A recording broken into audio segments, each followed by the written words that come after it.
Salut à tous, on se retrouve pour le classement ainsi que toute l'actualité du Weekly Shonen Jump numéro 43, un numéro marqué par le grand retour d'Hunter x Hunter. Oui, je sais, vous l'avez attendu, mais il est enfin là. Mais avant d'aller plus loin, je vous donne rendez-vous après l'intro.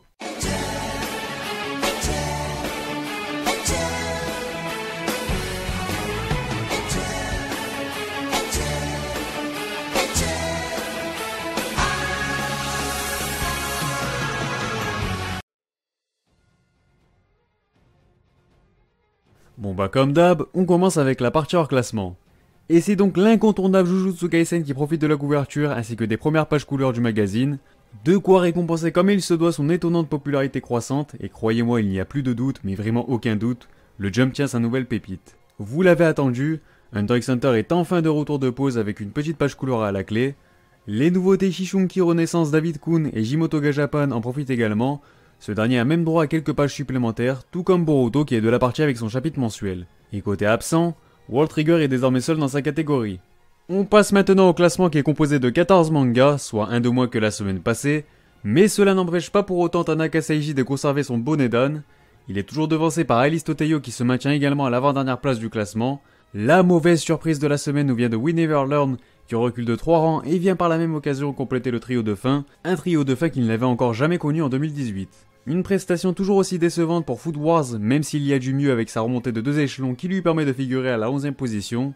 Yuna de la pension Yuragi repart légèrement de l'avant lui aussi avec un pion de gratté, de quoi lui permettre d'avancer jusqu'à la 10e place.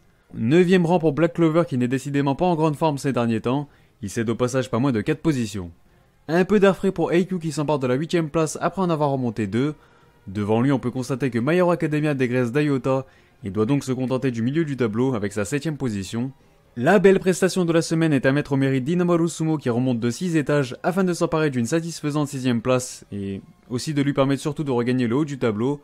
Top 5 pour Dr Stone qui cède un pion et semble avoir du mal à remonter sur le podium qu'il ne quittait plus pendant une longue période auparavant. Actej apparaît au pied du podium après sa jolie remontée de 4 rangs, comme quoi sa mauvaise performance de la semaine dernière n'était qu'anecdotique. Place au podium justement avec les retards de la nuit qui recule d'un rang, mais est tout de même récompensé par une belle médaille de bronze. C'est à The Promised Neverland que revient la médaille d'argent après sa magnifique remontée de 5 positions qui lui fait le plus grand bien aussi. Et enfin, comme très souvent il n'y a pas vraiment de suspense, c'est One Piece qui vient clore le bal en conservant une énième fois son trône. Et on enchaîne avec les informations concernant le Jump numéro 44, c'est Inomaru Sumo qui aura l'honneur de figurer sur la couverture et de bénéficier des premières pages couleurs du magazine, de quoi sans doute faire une belle promo pour son anime qui débutera en octobre, soit dans quelques jours. Les autres pages couleurs reviendront à la jeune pousse Actej ainsi qu'à l'habitué Black Clover.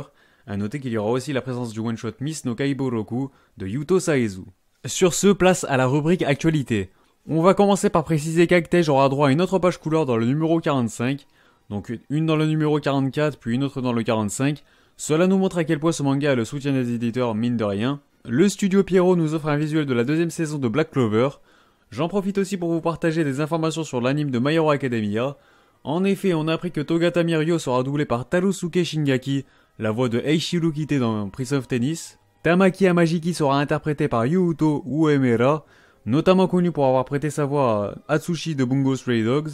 Et enfin, Kiyono Yasuno se chargera d'endosser le rôle de Nejire Adu, une seiyuu pas trop connue qui a déjà prêté sa voix à quelques personnages secondaires de Shihaya Furu par exemple. A noter que de nouvelles cartes à l'effigie du manga sortiront également le 4 octobre prochain. Et avant de passer à une grosse partie Actu Gaming, je vous partage un aperçu de la couverture du 36e opus d'Hunter x Hunter.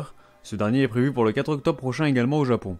Niveau gaming justement, voici un visuel promotionnel des jeux mobiles d'Hunter x Hunter et Gintama. Un nouveau DLC de Deku sera proposé dans le jeu My Hero Academia One's Justice, prévu sur toutes les grandes plateformes, donc PC, Xbox One, PS4, etc. Mais on a surtout eu de nombreuses informations concernant le jeu Jump Force qui est personnellement celui qui me hype le plus mais de loin.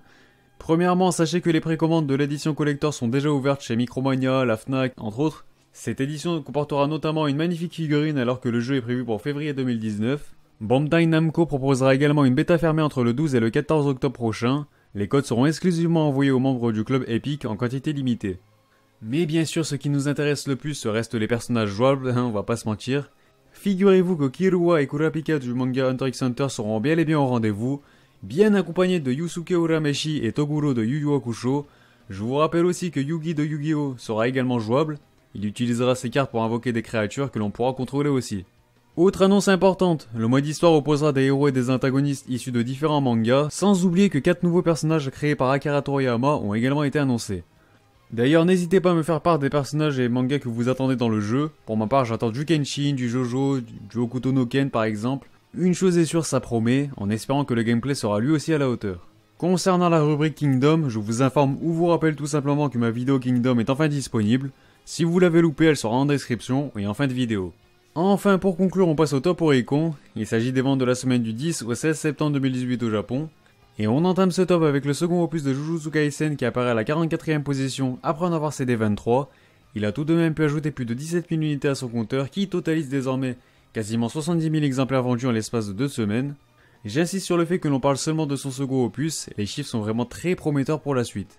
Il est devancé par le 7ème opus de Dr. Stone qui fait toujours un peu mieux que lui, avec plus de 78 000 unités, dont 20 000 exemplaires écoulés cette semaine. De quoi lui permettre d'apparaître à la 35e place, même s'il en a cédé 17 depuis la dernière fois. 25e rang pour le 8ème volet de Win Everland qui s'est écoulé à plus de 22 000 exemplaires. Il recule de 10 positions mais voit tout de même son compteur se rapprocher à grands pas de la barre des 100K. Top 5 pour le 31e tome de Food Wars qui dégraisse de 2 étages. Ses 60 000 copies vendues lui permettent cependant de voir son total se rapprocher de la barre des 250K. Médaille de bronze pour My Hero Academia et son 20ème opus qui recule d'un iota. Leurs 131 000 exemplaires vendus embellissent leur compteur qui frôle désormais le cap symbolique du demi-million. Et enfin, comme toujours, One Piece reste confortablement installé sur le trône avec son 90e opus qui affole les compteurs. Il se rapproche même déjà de la barre des 2 millions d'unités.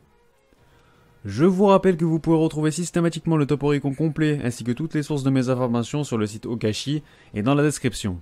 Sur ce, la vidéo est terminée, n'hésitez pas à réagir sur celle-ci et sur le classement dans les commentaires. N'oubliez pas le petit like si vous avez aimé la vidéo ou dislike si vous n'avez pas aimé. Voilà, et surtout abonnez-vous si ce n'est pas déjà fait pour ne pas manquer les prochains classements. Pour ceux qui veulent soutenir la chaîne, vous pouvez toujours le faire sur Utip, je répète à chaque fois. C'est en description. Enfin bref, moi je vous dis portez-vous bien et surtout, on se reverra.